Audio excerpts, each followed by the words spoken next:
When the apostles were locked in a room for fear of COVID-19, Jesus came and stood in their midst, 6 feet apart, and then he breathed on them, though through his mask.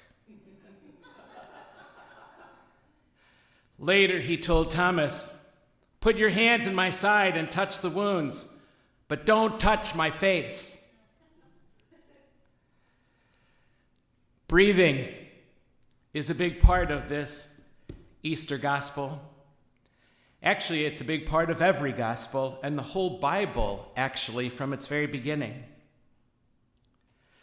Herman Melville wrote in Moby Dick these words: "I am in the habit of going to sea whenever I begin to grow hazy about the eyes and begin to be overconscious of my lungs." Quietly and rhythmically, awake or asleep, generally without a thought, every day, you breathe in and out 20,000 times, diligently processing some 4,000 gallons of air. That's about 7.3 million breaths between birthdays, and 550 million or so over the course of a lifetime. The numbers are staggering, indeed fantastical. I'm in the midst right now of reading a book that I'm really enjoying called The Body. It's really great. About 2 or 3 years ago, I read one on skin that really affected my appreciation of this largest organ of our body called skin. But this one now, The Body, the timing of reading this has been remarkable, actually, for me. The Body. A couple more fun facts. With 1 day's breathing, you will likely inhale at least 1 molecule from the breaths of every person who has ever lived. 1 molecule. In 1 day of breathing, you will breathe in 1 molecule from the breath of every person who ever lived, including Jesus. Every day, a molecule from the breath of Jesus you breathe in. And every person who lives from now until the sun burns out will from time to time breathe a bit of you. A bit of you they will breathe. At the atomic level, we are in a sense eternal. We take breath for granted until we can no longer breathe like we have. We know what it's like perhaps to be short of breath. We know what it's like to have the wind knocked out of us. We know what it might be like, our fear of someday suffocating or drowning, unable to breathe. This scary virus that's moving through the planet makes breathing almost impossible, they say. These days, every big city is desperate to find a ventilator that will help us breathe for those who cannot breathe anymore, who cannot take in the air because their lungs have stiffened. And they say the first thing to go is smell.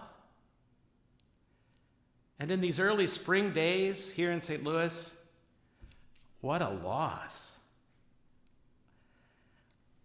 And I can't imagine, after going through that, so many thousands who have gone through this virus, I can't imagine what it's like to slowly but surely recover from this COVID-19 virus, to move from being barely able to breathe to breathing again,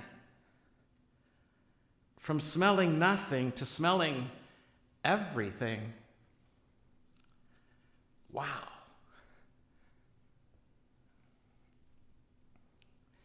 Yes, from Genesis on, God is breathing life into all things, over all things.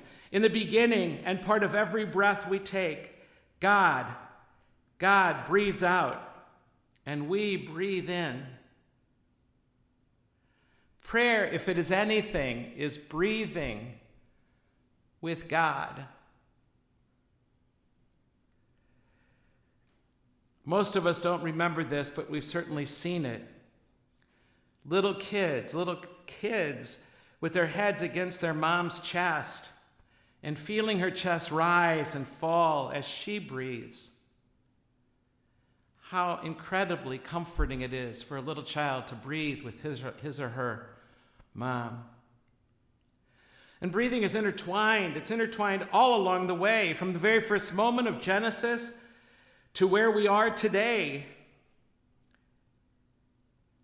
When a baby gasps its first breath after it's born into the world, till our very last breath, when we pass on our breath into creation, breath is interwoven every step of the way in nature and in the Bible. In nature, you and I breathe out carbon dioxide. And that's exactly what trees breathe in. And trees breathe out then oxygen, and that's exactly what we need to live. So there's this beautiful interrelationship woven into the very fact of creation, the fabric of creation. And the very last thing we will do at the end of our lives is we will take that last breath, oftentimes a gasp for air, and pass on the gift of life into the rest of creation. Jesus breathes his last, and we breathe in his last breath. What a holy exchange this is. Breathing is always a gift. From the first moment of creation, God breathed. And another name for God's breathing is spirit, literally. The same word for spirit is the same word for breath. God breathed his spirit into us. And breathing is interwoven into our psyches, actually, as well. Our anxiety, even our anxiety these days changes the way we breathe, and our breathing becomes so shallow and hurried when we're anxious. And our breathing actually changes our anxiety. It calms it down. Remembering to take deeper breaths actually affects our anxiety. Our breathing is restorative. It stills our mind and it brings us into the moment. It gets us out of those anxious worries about the future or our regret and guilt over the past. And it just brings us right here, right now, to this space and opens up this space for air to refill these lungs of ours, our souls as well. Being in unforgiveness, my gosh, my friends, we've all been hurt. We've all hurt other people. We've all felt the need to be forgiven and the need to forgive. One of the reasons is unforgiveness. Being in unforgiveness is like suffocating. We can't breathe. We're not breathing normally when we don't forgive somebody. We can't catch our breath when we're living with just this hurt or resentment all the time. We can't catch our breath again. People who live without letting themselves be forgiven or letting themselves forgive, they can't catch their breath. And the church calls this Divine Mercy Sunday, and given the words of that gospel, holy mackerel, Jesus is trying to teach us how to breathe and take a resurrection breath, breathe. Because to be forgiven is to catch a whiff of fresh air again. Forgiveness is to learn how to breathe again, to come to peace in this one who breathed on us and said, "Peace be with you."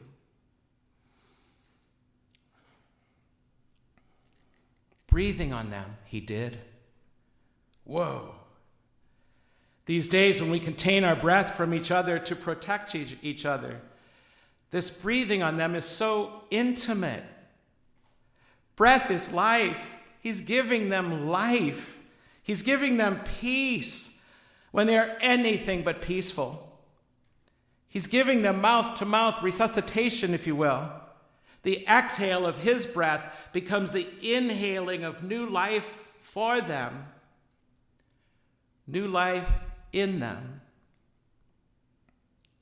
And all of a sudden, their shallow, anxious breathing becomes the deep breath of being at peace.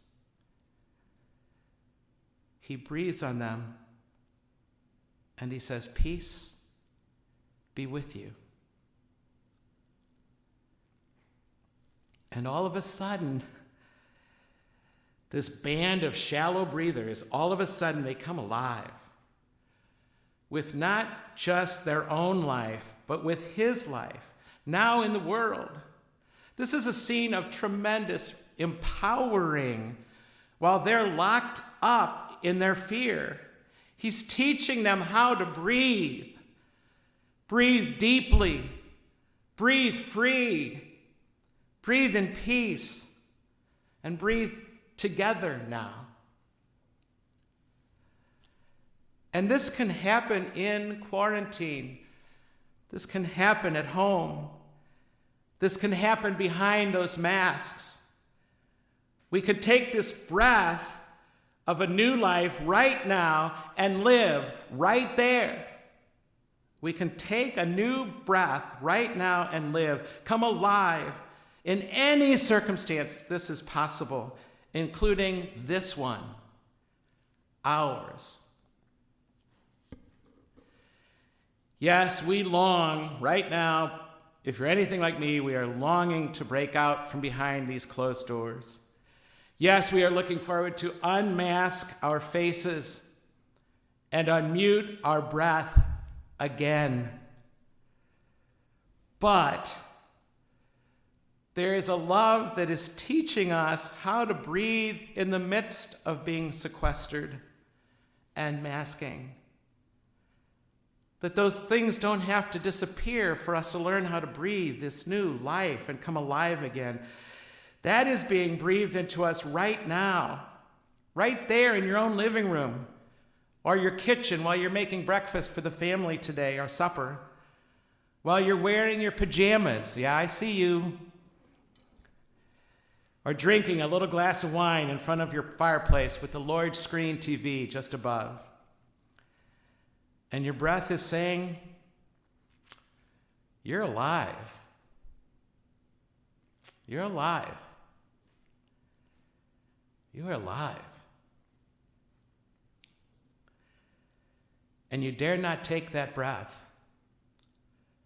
That one just then.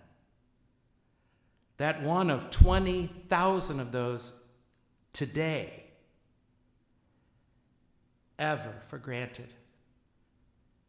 Again.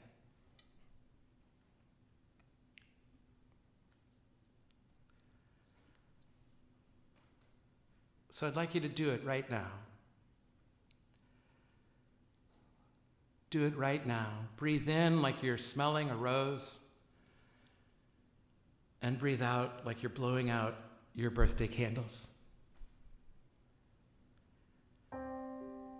Breathe. A long inhale. A long exhale.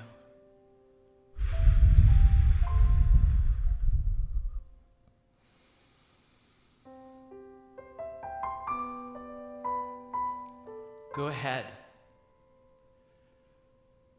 Breathe.